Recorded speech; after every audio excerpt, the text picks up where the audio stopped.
Hey everyone, welcome back to Progress Over Perfection. I'm your host, Jack, and in this episode, I'm joined by Rob Hunt, our new VP of Aviation here at Evans. Rob spent years as an FAA executive, and before he joined us, he was a longtime client. So he's seen this work from both sides of the table. Rob knows the pressure federal leaders are under right now, experienced talent heading out the door while the mission certainly doesn't shrink. And his advice isn't just to do more with less, it's to let technology carry part of the load, but keeping people still firmly in the loop. We'll get into how to actually operationalize AI and why the answer is less about the tools and more about the team. We talk about building trust in predictive technology when the stakes are as high as they are in a place like air traffic control, and why the operators who will use the system need a seat at the table from day one. Rob also shares 2 things you can do with your team Monday morning. No new budget, no new software, just a different way of working. Let's get into it.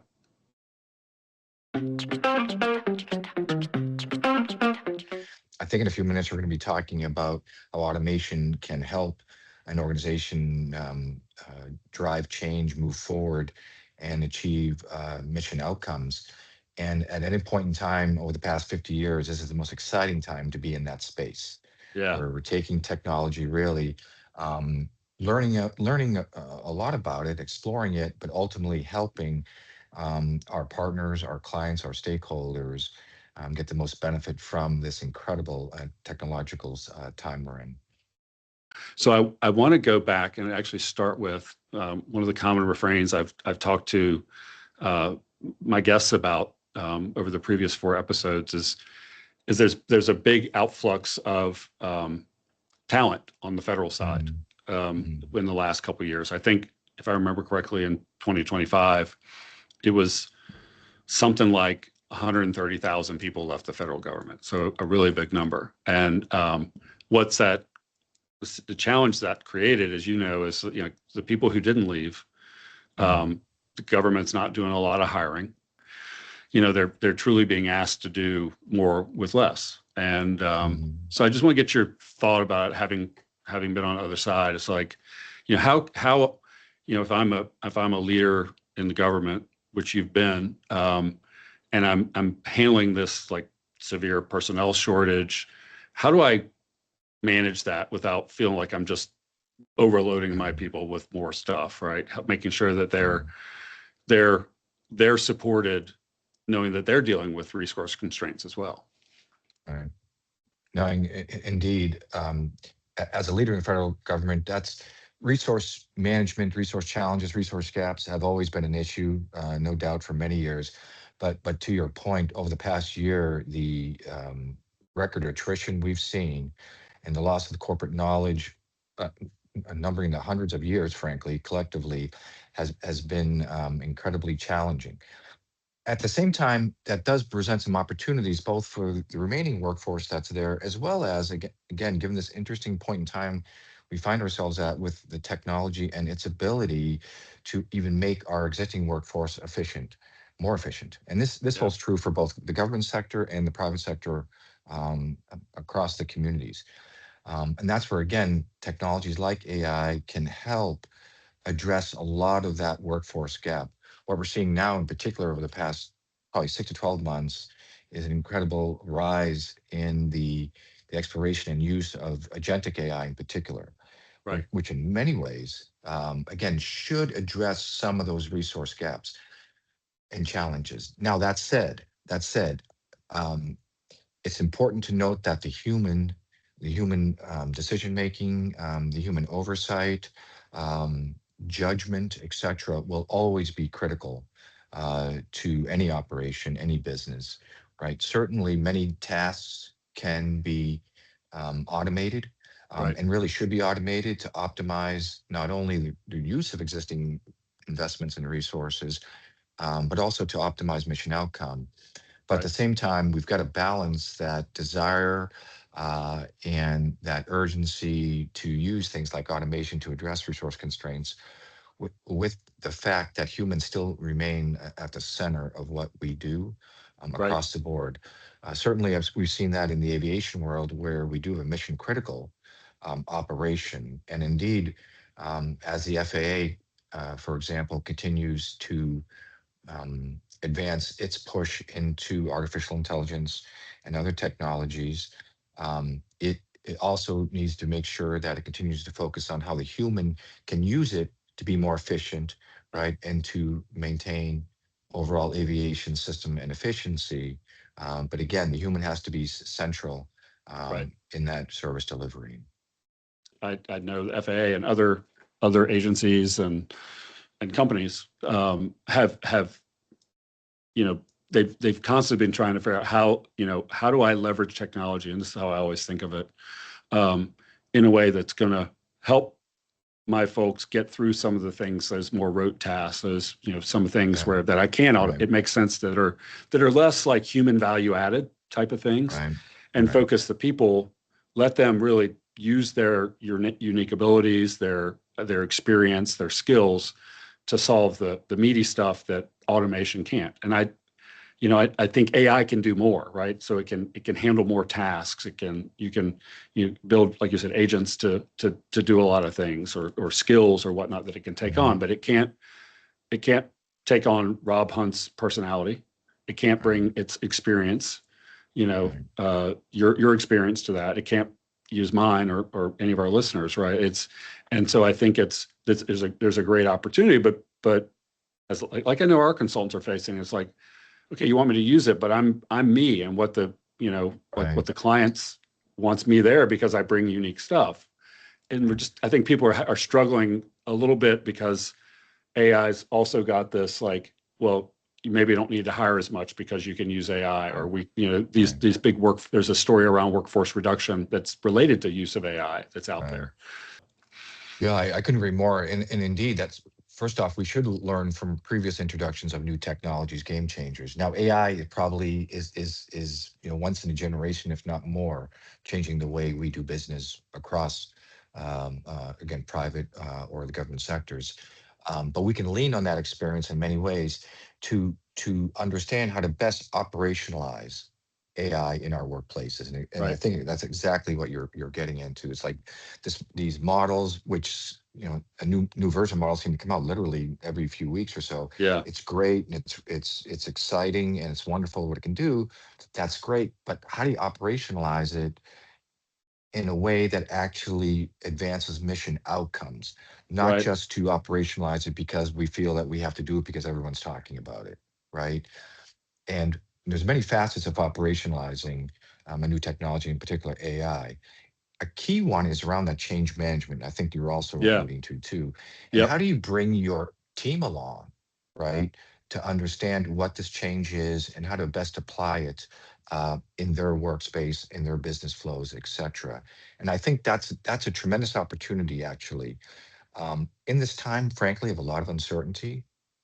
Each, from employees, managers, et cetera, a lot of uncertainty going on with respect to job security, Right. given this incredible amount of attention and focus on this thing called AI. Mm-hmm. One way to address that is to sit down with the team and say, okay, this is another tool, an incredibly robust tool, but it's another tool in your toolbox to help you in your discipline. Mm-hmm.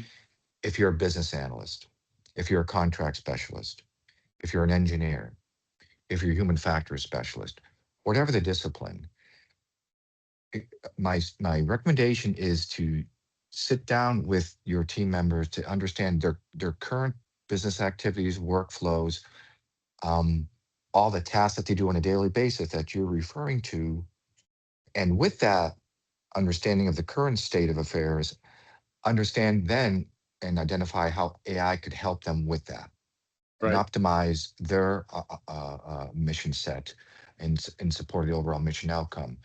Not only, I think, is that the most effective way to adopt AI in a very targeted, precise manner, but it also brings along the employees. Because Yeah. again, that's gonna be the tough part, isn't it? Right? It is Because 100%. Yeah. it's like we keep saying this, especially in the aviation community, is at this point, in some ways, the technology is not the long pull anymore, Mm-mm. right? We still have to figure some things out. We do, but it's really the policy, the procedures, and bringing the humans along that's going to be the big challenge, I think, for senior leadership moving forward.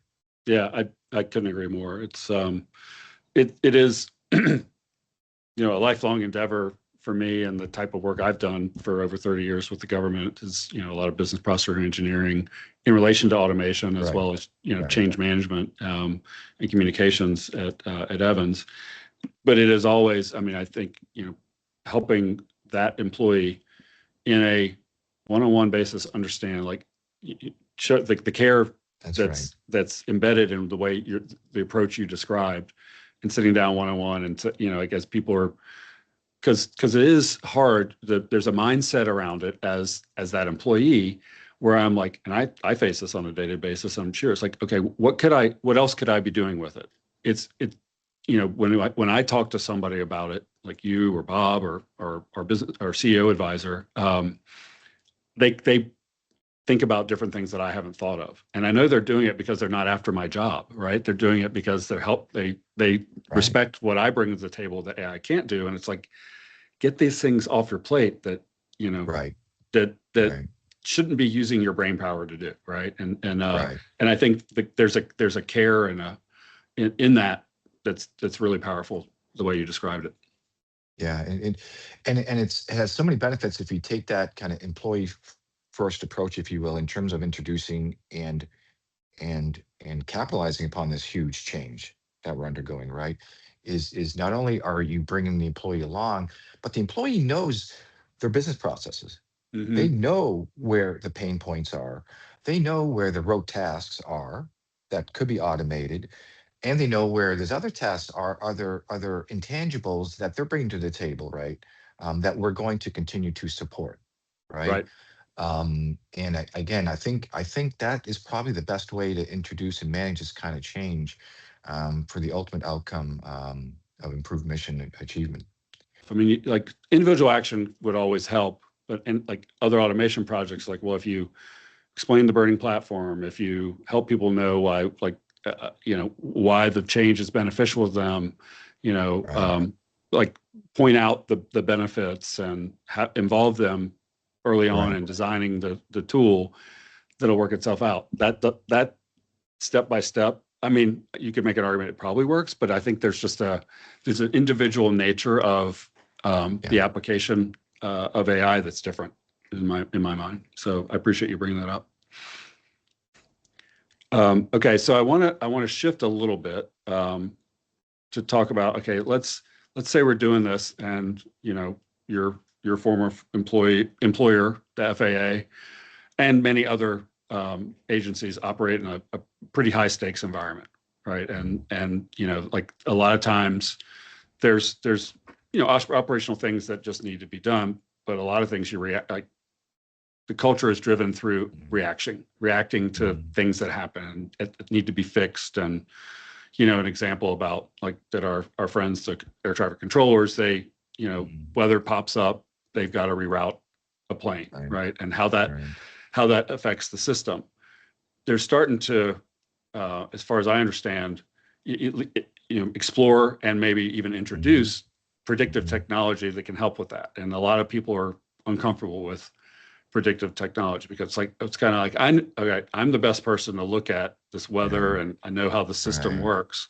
Um, Mhm. and you've got a lot more experience than I do. But how do you take a skilled workforce like the air traffic controllers, and there's Mhm. lots of examples of across both government and private sector that fit in that, but help them start to trust some of this automation.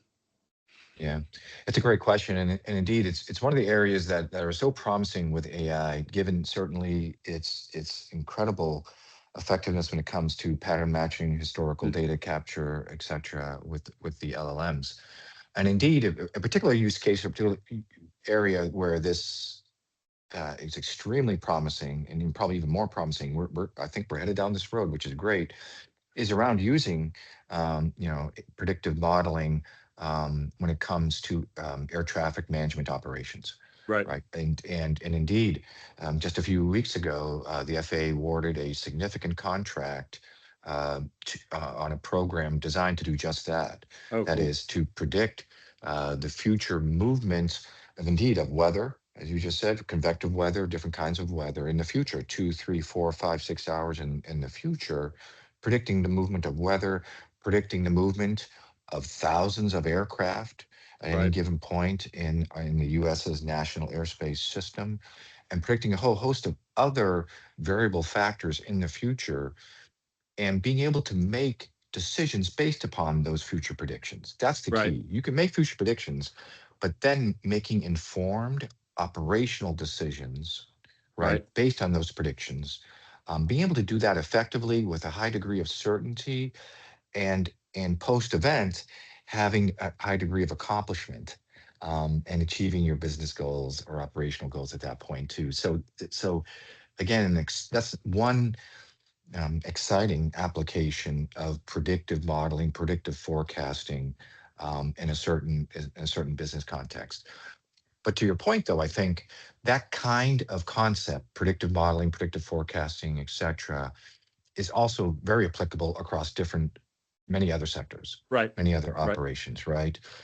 Certainly in the GovCon space, or in the public sector space, Department of War, DHS, Department of Energy, et cetera, also, I think, are starting to, or not starting, have been exploring how they can better achieve their missions, better allocate resources, and ultimately better support their customer base, their client base, et cetera, um, based upon using AI in particular You're right. to better forecast as well as shape the future, given a given time frame, right? Yeah. Whatever the case may be. And so again, I do think that is something that I think many folks are looking at, and really should be looking at. And the technology is now of such a state where we can really make much better decisions and achieve better mission outcomes as a result. Yeah, that makes perfect sense. So I want to dive down to a level of detail here on just for a second. Mm, So if I'm the person who's been in the, like, I've been the key, I've made the decisions based on the information I can glean, and now you're asking me to use this tool. Over the years, I know that this is where, mm, like, I mean, from a change management standpoint, but also from a software development lifecycle standpoint, mm, getting them involved in developing the requirements and testing the tool, right? mm, To run the human in the loop simulations and things like that seems to have always been, one of the great ways is, like, help them develop trust that they mm. believe, right? Because Yeah, all those examples you gave, are high stakes environments, and where you can't. I right. mean, healthcare is another one, right? Where you can't afford to Yeah, make a mistake, right? very good. Yeah. And so there's a mindset and a trust that needs to be built between that the operational person that's done it kind of their way, likely for years, Mm, and the new system that's supposed to augment what they bring to the table. And I just want you to share a little bit about, like, how you've seen, or how you think, like, is it different, going to be different now because of the power of these systems is, can feel a little scary. I mean, like, the safety aspect of the FAA's mission right. has always Right. overridden capacity improvements, right? Right. And I'm sure that's continuing to come into play. But how do you work with the workforce? I mean, Mm, you mentioned the one-on-one and earlier. mm. How's this different? Wow, that's a great question.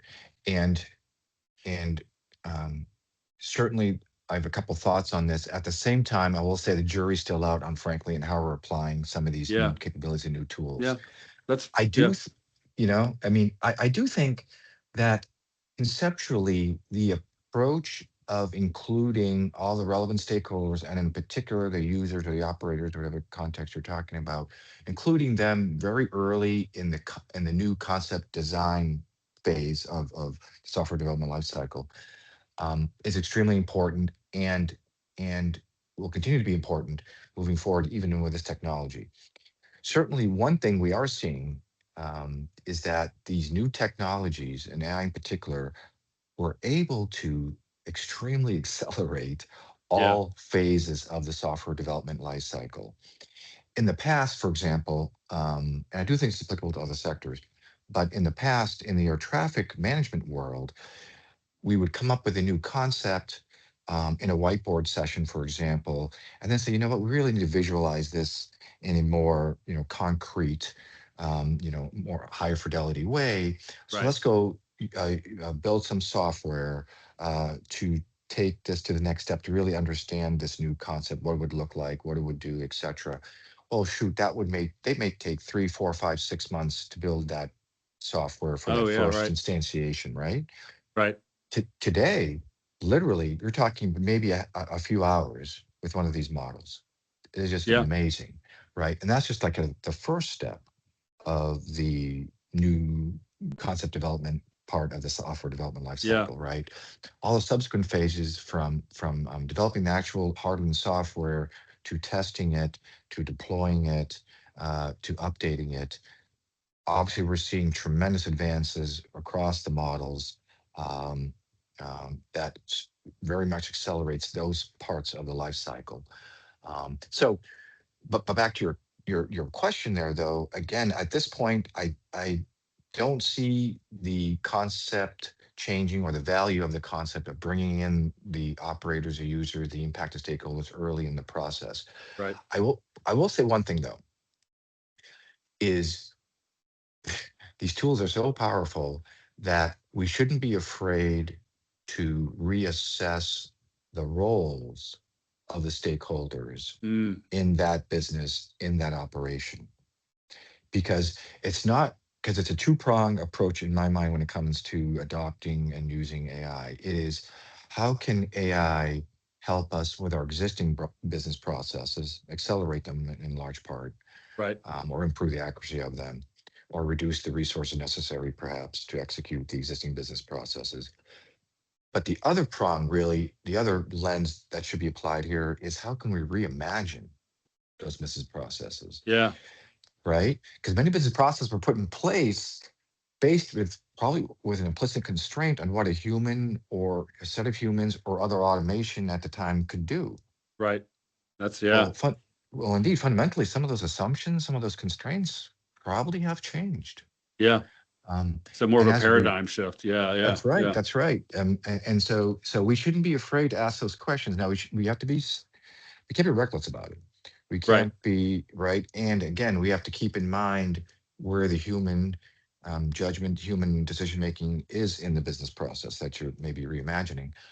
But I think it's extremely important for us not to be afraid to ask those questions. Again, going back to our earlier point, ask those questions, have those discussions with your team. It's Yeah. okay, right? If you have the underlying trust um, and and um, and good faith collaboration with your team members, then having those kinds of frankly exciting and energizing, Yeah. though perhaps a little scary discussions, Yeah.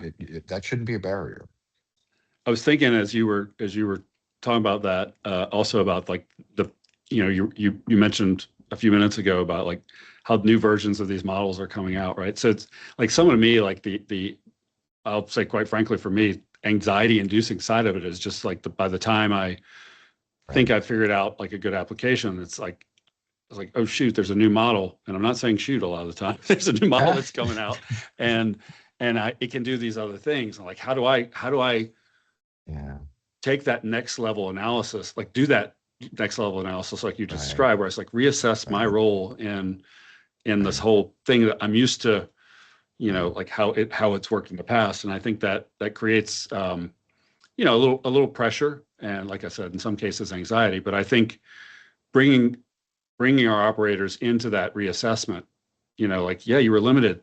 Like you had these constraints before, you don't have them. Like, let's explore how we can do this better. I Right. mean, and certainly could help with one of the biggest challenges the FAA faces. I mean, we've talked about larger workforce challenges, but FAA, like having enough controllers, Right. everybody knows that's a Right. major issue, right? So reassessing how like the system's working is extremely important and could, can potentially help with challenges like that.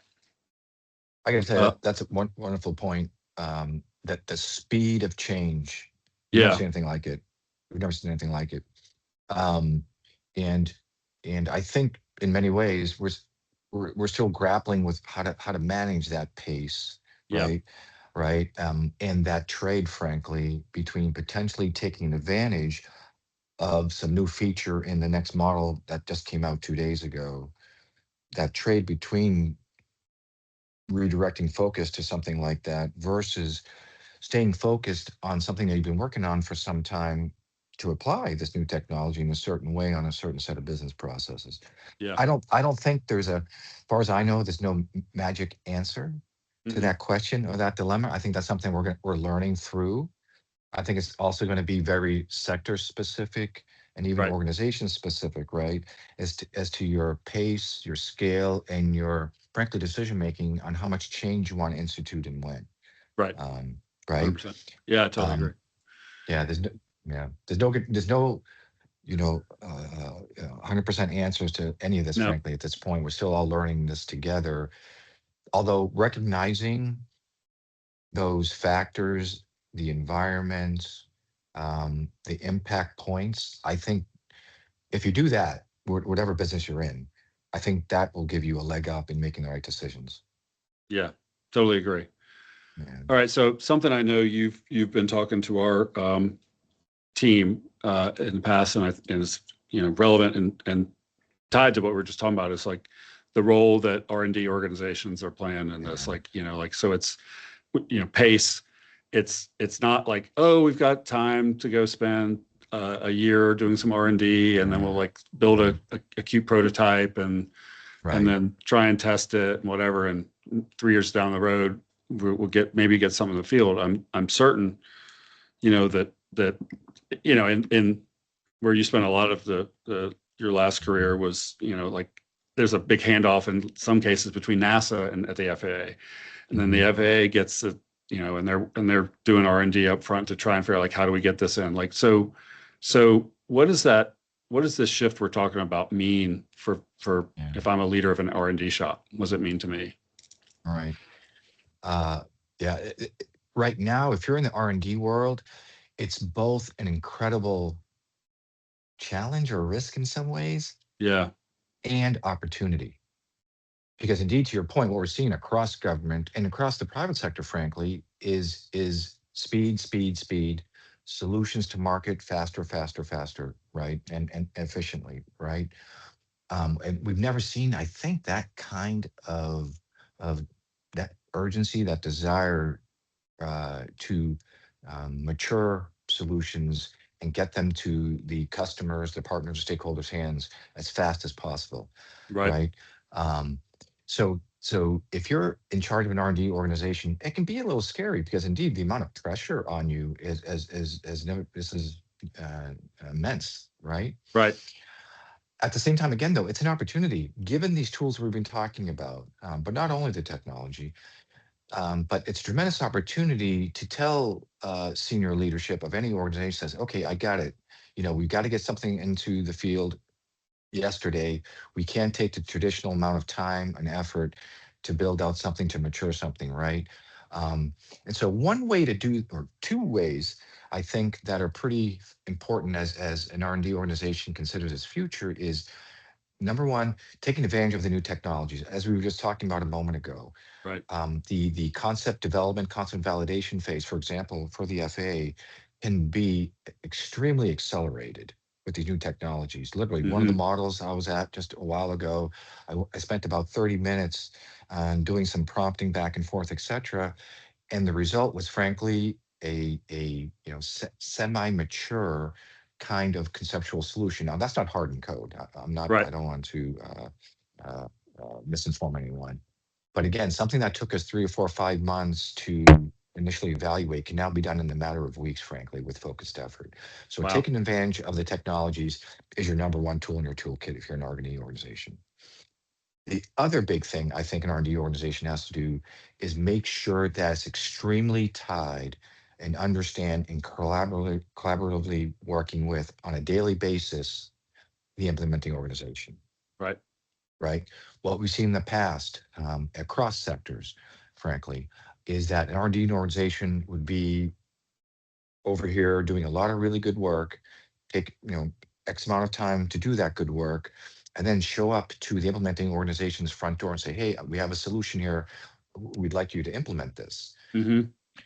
And the implementing organization will say, okay, this is great, but I need A, B, C, D, and E.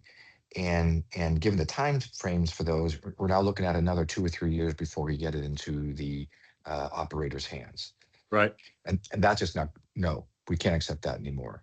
Right. Indeed, Right. indeed, if anything, what the R&D organization really needs to focus on, its second big thing I'm referring to, is an incredibly close partnership with the implementing organization, so that the solution that ultimately gets developed not only is effective and beneficial from an operator's or from a business perspective, but all the things that need to be done from training, supply chain management, the ops tail, et cetera, all that is already been accounted for during the development or as part of the development of the solution. So everything becomes concurrent and not consecutive. Yeah. And you're reducing a lot of those friction handoff costs, if you will, between the different organizations, right?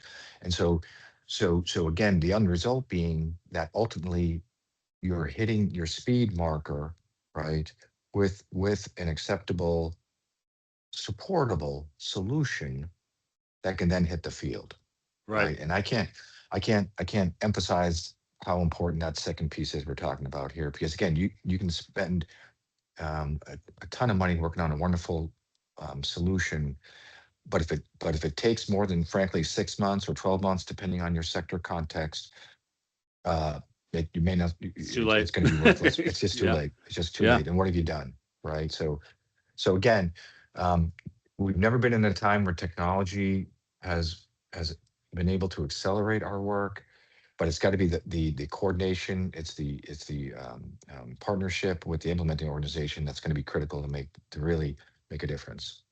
Yeah. It's interesting. Like, you hear about uh, several sectors where, I mean, to some of the tools that were limited to maybe an R&D shop or even a Mm, whatever, like mm. people have them in their hands now, right? And they Yeah, say like, okay, well, yeah, if it's going to take you 6 or 12 months, how about I go get a company that can help me build this in AI and that's right. That's right. using AI and whatever. And that's not always the right answer, right? But it is a pressure, and we're gonna work on this together because as you're exploring the concepts and doing that research, it's going to be good for us to talk about in a little bit more of an agile way, right? Not a little bit, a That's lot more right. of an agile way. And I Right. think that's really powerful. It's gonna. I mean, that to me is one of those like hidden improvements, things that like we've heard about before when AI didn't exist. Was Right. R&D sometimes maybe goes off in their own world and does this like amazing research, but at the end of the day, it's not like they didn't look at it as an implementing organization.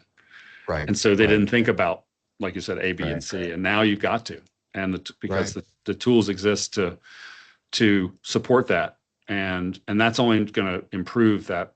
Uh, it's not just a speed thing, but it's going to improve how those organizations continue to work better together. Yeah. It's Indeed, really because powerful. it is, and it's extremely exciting Yeah. time that we're in here, and as we were talking about earlier too, I think we get, everyone gets really caught up in the AI, the technology, right? And it's a lot Right. of fun for us technologists. We love this stuff, right? It's great. Yeah. Um, but and sometimes when we do that, though, we forget how central the human is to actually make it happen, Right. right? And indeed, that second part we're talking Absolutely. about here, those partnerships to make sure that the solution, the technological solution that's being developed, can be executed quickly. It's a lot of that human work, if you will, the procedures work, the making sure, hey, do we do X? Do we have the right AI validation framework? We haven't talked about that yet, but Yeah. indeed, making sure that this technology is legit and meets all of our standards, et cetera. Again, that's the humans managing that risk. Right. It's engaging in those kinds of activities so we can decrease the time to market, right? Because that's ultimately what it's about. So Right. so again, that's another reason, and to go back to connect the dot here, when we have our discussions with our team members about how we can use AI to improve our operation, et cetera, that's another thing to emphasize to employees. Again, you're central to making this happen, Right. right?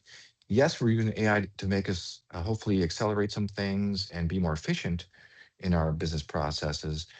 But at the end of the day, you're still there to make that happen, to make sure that what we're implementing gets to the field, Right. into the operator's hands, as quickly as possible. So Yeah. in some ways, again, we're kind of closing the loop in that way, Yeah. and emphasizing our human role. And indeed, Evans, I think in particular in the aviation space, has been central to being that bridge, if you will, in the R&D world and the implementation world. And if anything, that bridge is going to become even more important, as we move forward. Yeah. Love that. That's great. But Mm, I I'd be remiss if I didn't say, all right, I'm a federal program leader, or I'm somebody. mm, Like if I'm so you and I are recording this on a Friday, but they may be listening at any time. But that next week I got to go in and, like, you've spurred me to do something differently. What's that on Monday morning? What's that one thing yeah, that I should do with my team to make sure I'm implementing in technology? Kind of just pick something you think that yeah, I'm a leader and that I should do that'll help my organization. yeah. I'm actually going to go for bonus points and offer two. Maybe we'll see how this Oh, goes. nice. Ah! You'll definitely want me back as a guest now. Okay.